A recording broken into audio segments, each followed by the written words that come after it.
Day 89. Amidst the many tattered missing persons flyers, a family quietly tiptoes barefoot through a ghost town's empty store. Evelyn Abbott, the family's mother, carefully sorts through a stack of uncollected prescription bottles for her unwell eldest son, Marcus.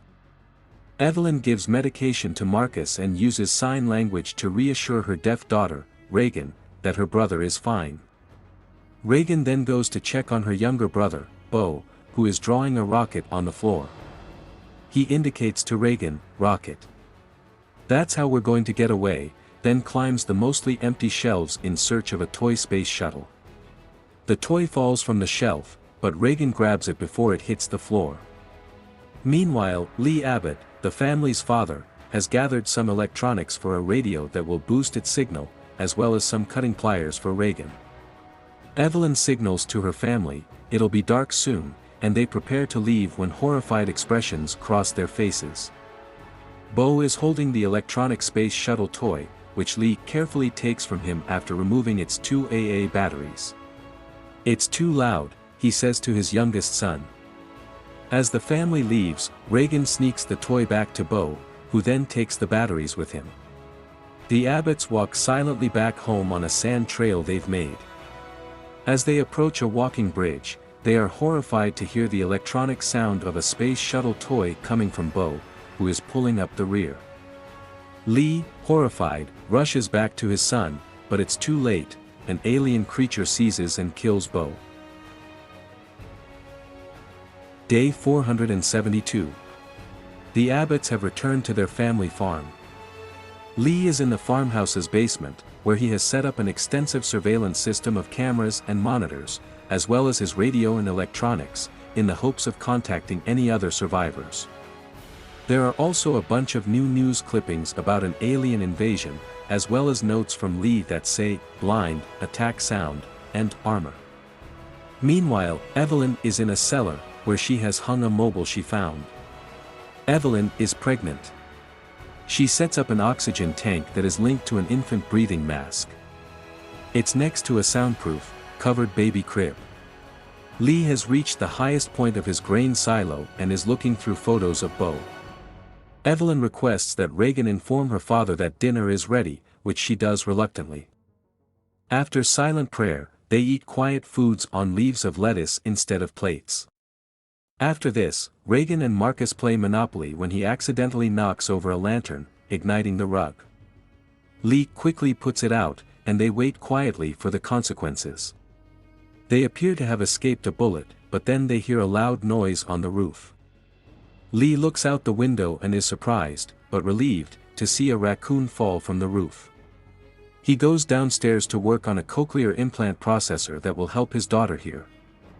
Evelyn shows up, and they exchange a smile and a pair of ear-buds as they slow dance to Neil Young's Harvest Moon. Day 473.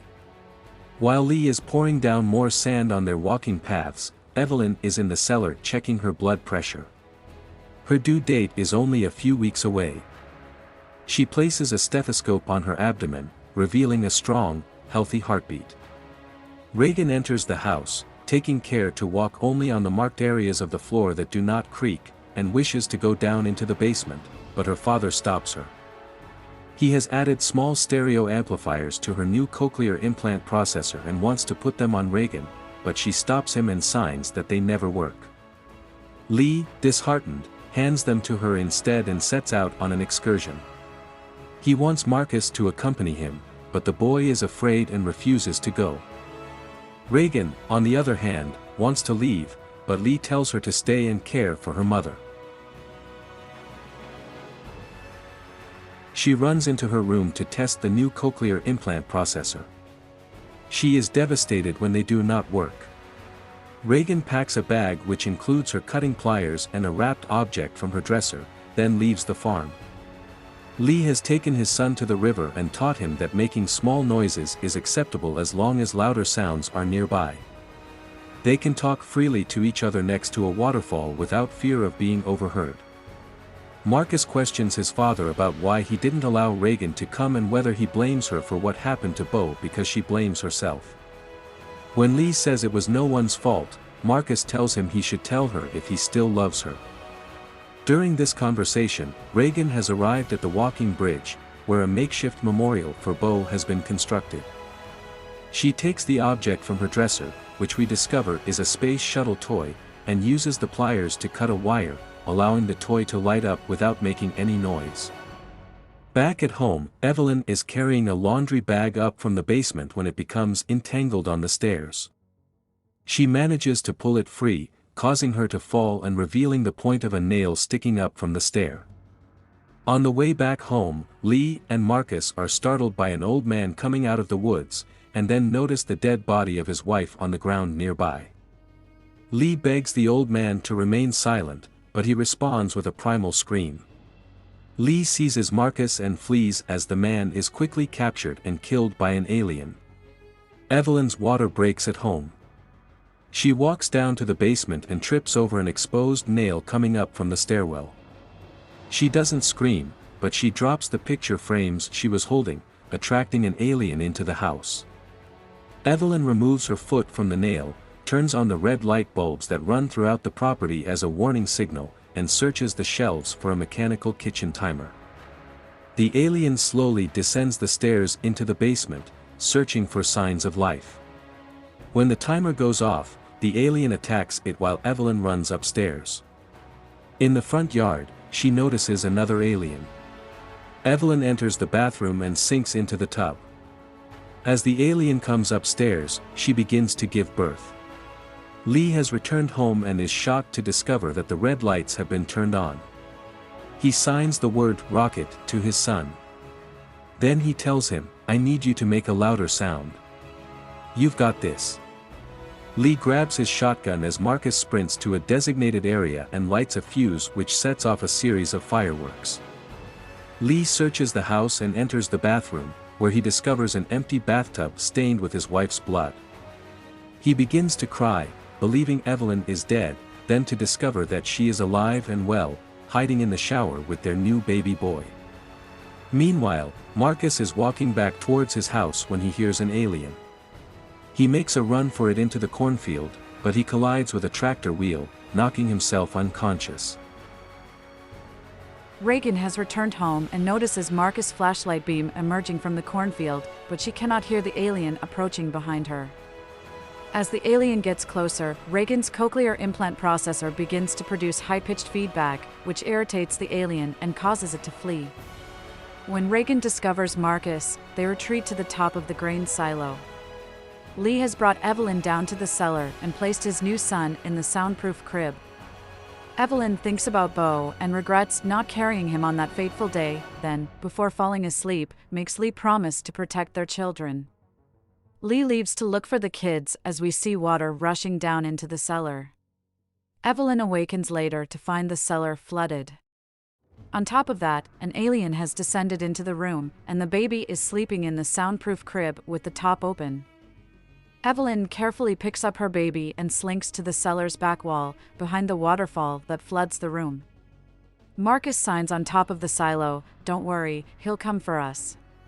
"He'll come for you," Reagan responds with a shake of her head. A hatch on the top of the silo suddenly breaks, causing Marcus to fall inside. The alien in the cellar with Evelyn is drawn out by the noise as he slowly drowns in the grain. The hatch breaks down completely and falls into the silo, barely missing Marcus. Reagan jumps into the silo and saves her brother by pushing the hatch towards him so he can grab hold of it. She, on the other hand, quickly sinks into the grain. Marcus climbs onto the hatch and pulls out his sister to safety.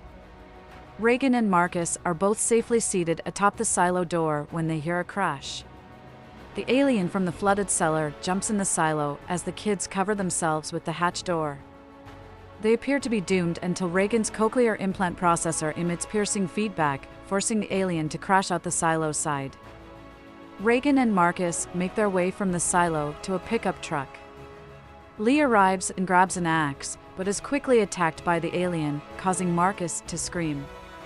When the alien hears this, he rushes to the truck and begins ripping it open. When Reagan's processor begins to emit piercing feedback, she turns it off. The alien can now safely resume its assault on the truck. Lee, who is severely injured, makes direct eye contact with his daughter and gestures, "I love you. I've always loved you." He then yells to sacrifice himself in order to save the children. They shift the truck into neutral and return to the house to reunite with their mother.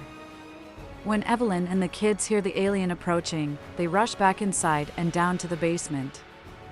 Reagan, who is never allowed down there, sees, for the first time, the proof of her father's efforts in repairing and creating her cochlear implant processor.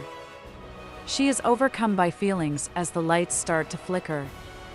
The alien enters the basement and surrounds them.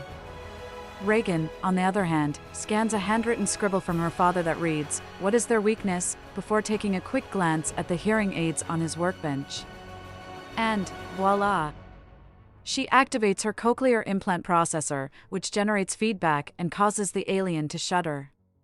The feedback is then amplified by Reagan by holding the processor up to a microphone. The alien collapses and slowly staggers back to its feet, but Evelyn has grabbed Lee's shotgun and blows its head to pieces.